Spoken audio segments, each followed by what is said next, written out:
Dans un contexte où on déploie de la fibre, on ne parle que de numérique, il y a aussi le réseau cuivre qui est là, qui est en place et qui fait son travail.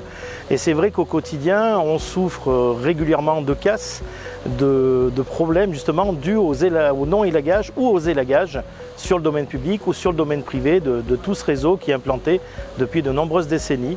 Et l'objet même de cette convention, c'est justement de remettre un sens au terrain et d'avoir des interlocuteurs dédiés justement pour les communes rurales et les élus de façon générale qui puissent appréhender les chantiers d'élagage de façon pérenne, un peu plus efficace et aussi justement d'avoir effectivement, je me répète, mais des interlocuteurs dédiés. Si on prend l'exemple de mon département du Puy-de-Dôme, j'ai un interlocuteur dédié pour les collectivités, mais qui ne résout pas tout.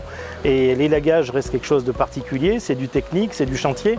Et d'avoir quelqu'un de spécifique au-delà de cette interface des collectivités, c'était une absolue nécessité effectivement dans les 10 à 15 ans qui viennent, puisque bon, le cuivre doit durer jusqu'en 2030, en espérant que tout se passe bien sur le développement de la fibre.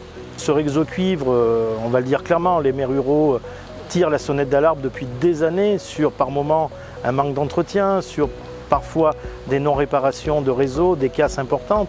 Mais si on n'est pas tous acteurs d'un mieux pour nous administrer, il faut déjà qu'il y ait de la téléphonie, qu'il y ait du téléphone.